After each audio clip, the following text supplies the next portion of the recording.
سایه‌های خیانت راوی داستان‌های واقعی زندگی هاست. زندگی من از یه شب بارونی شروع شد. شبی که فهمیدم شوهرم فقط یک مکانیک نیست، بلکه یک مرد خیانتکاره. اما چطوری رسید به اینجا؟ از اول براتون میگم. دخترکی از دل سختی ها. مریم هستم. از همون روزی که چشم باز کردم، از بچگی سختی کشیدن برای من عادی بود. زندگی برام یه مبارزه بود. وقتی میگم سختی، یعنی از همون روزایی که با کفش های کهنه خواهر کوچیکم به مدرسه میرفتم و دستهام از سرمای زمستون ترک میخورد. یاد گرفتم که زندگی همیشه روی خوشش رو نشون نمیده. بابام یک کارگر ساده بود که همیشه غر میزد. صبح تا شب جون میکند و باز هم دخلش به خرجش نمیرسید. مامانم زنی بود که یه روز جوون و پر از امید بود، اما اونقدر سختی کشیده بود که کم کم شبیه یه تکه سنگ شده بود و فقط صبوری میکرد. منم دختر بزرگ یه خانواده فقیر که یاد گرفتم که زندگی همیشه مهربون نیست و همیشه ته آرزوهام یه زندگی آروم و بدون دعوا رو میدیدم. تو خونه ما شادی کم بود. مامانم همیشه مشغول بود یا تو آشپزخونه بود. بابام هم وقتی که از سر کار می اومد بیشتر اوقات عصبانی و ساکت بود. اما من رویا داشتم. رویاهایی که تو دفتر قدیمیم زیر تخت چوبیم قایمشون می کردم. همیشه دلم میخواست یه زندگی آروم داشته باشم. یه شوهر که دوستم داشته باشه. یه خونه که توش دعوا نباشه. یه زندگی که توش احساس تنهایی نکنم. حامد پسر همسایمون از همون بچگی یه سر و گردن از بقیه پسرا خوش قیافه تر بود. حامد برای من فقط یه همسایه نبود. از وقتی خودم رو شناختم اونم بود. با هم تو کوچه بازی می کردیم. با هم تو یه مدرسه می رفتیم. با هم بزرگ شدیم. حامد همیشه یه چیز خاص داشت. جذابیت طبیعیش باعث می شد همه توجهشون بهش جلب بشه. قد بلند، چهارشونه، با اون چشمای سیاه نافذش، صورت مردونش، خلاصه یه جور خاص دلبر بود. حتی وقتی هنوز یه بچه بود، دخترها تو محل بهش توجه می کردند. اما مشکلش این بود که فقیر بود. فقیرتر از ما. وضع مالیشون از ما هم بدتر بود. پدرش یه شاگرد مکانیک ساده بود که حتی هیچ وقت نتونست برای خودش مغازه‌ای دست و پا کنه. حامد هم خیلی وقتها با باباش میرفت تعمیرگاه و شاگردی میکرد. ولی من میدونستم که اون آدمی نبود که بخواد تو فقر بمونه. از همون موقع دنبال یه راهی بود که از این وضع خلاص بشه. ما عاشق هم بودیم، یعنی لااقل من اینطور فکر میکردم. وقتی حامد برای اولین بار اومد خواستگاریم، من از خوشحالی پرواز می کردم.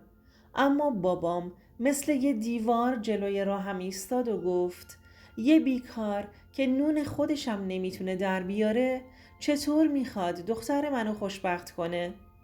و همون اول ردش کرد. حامد با نگاه ناراحتش به هم زل زد. منم اشک تو چشمام جمع شده بود. میخواستم بگم بابا من حامد رو دوست دارم. ما با هم خوشبخت میشیم. ولی مگه حرف من اهمیتی داشت؟ اما حامد کوتاه نیومد. رفت چند سال شاگردی کرد و مکانیکی رو یاد گرفت. روزها تو تعمیرگاه، شبها کلاس میرفت که کار رو بهتر یاد بگیره. آخرش هم یه وام گرفت و یه مغازه کوچیک اجاره کرد. وقتی که برگشت دیگه اون پسر فقیر نبود. یه مرد شده بود.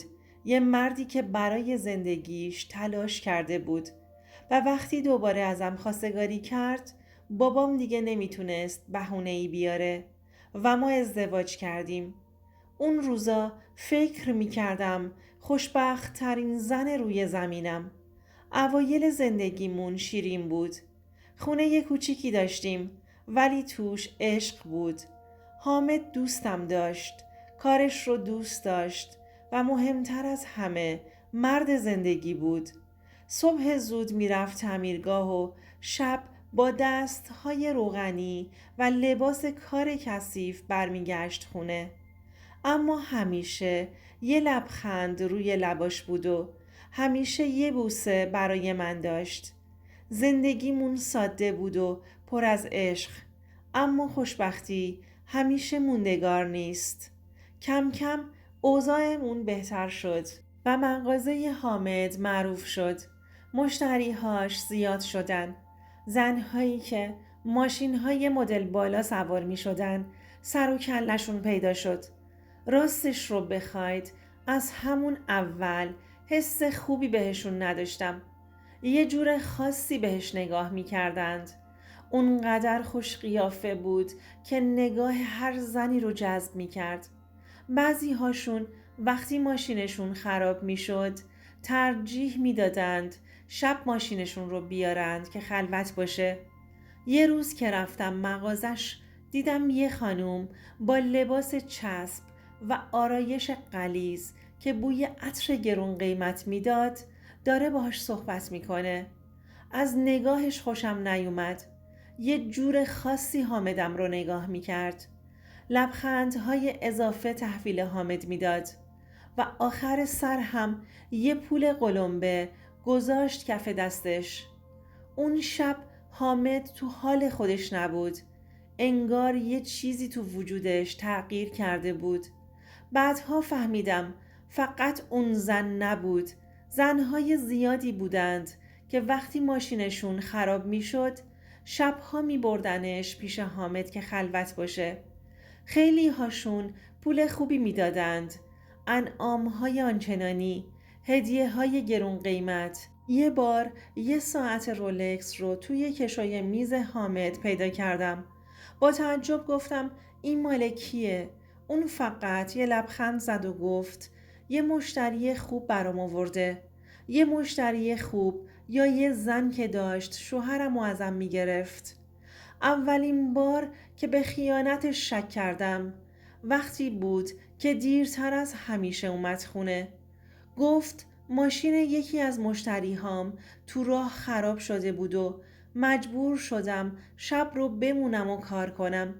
ولی بوی عطر زنونه‌ای از لباسش بلند می شد. چیز دیگه ای می گفت. دلم شور افتاد. شکهام روز به روز بیشتر می شد. اما به خودم می گفتم مریم دیوونه بازی در نیار. حامد عاشقته. ولی مطمئن بودم که خیانتش از همون شب شروع شده. کم کم تلفن‌هاش مشکوک شد. شبها دیرتر می اومد. پولهایی که معلوم نبود از کجا میاد تو جیبش بیشتر می شد. یه شب تو گوشیش یه پیام دیدم. ممنونم که امشب رو با هم بودی. امیدوارم زودتر ببینمت لیلا. دستم می لرزید. قلبم تند می زد. 1000 بار با خودم جنگیدم که شاید یه سوء تفاهمه. شاید فقط یه مشتری معمولیه. اما نه، ته دلم می دونستم که دیگه اون مردی که عاشقش بودم عوض شده. حامد که برگشت گوشی توی دستم بود. نگام کرد. نگاش کردم. انگار منتظر بودم بگه همه چی یه سوء تفاهمه. ولی فقط نشست. بهش گفتم که دیگه بهش اعتماد ندارم. دستهاش رو تو هم قفل کرد و گفت مریم نمیخواستم اینجوری بشه. نمیخواستی اینجوری بشه؟ پس چرا شد؟ اون شب تا خود صبح گریه کردم. حامد اصرار داشت که منو هنوز دوست داره، که این زنها فقط یه بازی کوتاه مدتن، که اون فقط به فکر پیشرفت و پول در آوردنه. ولی برای من همه چی تموم شده بود. اون شب فهمیدم که دیگه موندن فایده ای نداره. صبح که شد چمدونم رو بستم و از اون خونه بیرون اومدم که دیگه موندن اصلا فایده ای نداشت. برگشتم و نگاش کردم. اونجا ایستاده بود، مغرور و مطمئن از این که میتونه هر زنی رو که بخواد داشته باشه. شاید فکر میکرد بعداً پشیمون میشم و برمیگردم، ولی نمیدونست زنی که یک بار قلبش بشکنه دیگه هیچ وقت مثل قبلش نمیشه. بعد از یه مدت کوتاه طلاقم رو گرفتم.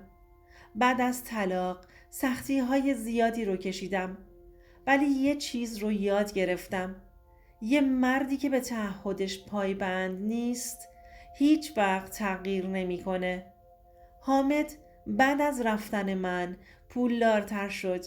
مغازه‌اش بزرگ شد. ماشین گرون خرید. ولی ته دلش خالی بود. وقتی چند سال بعد تصادفی توی یه مرکز خرید دیدمش، نگاهش پر از حسرت بود.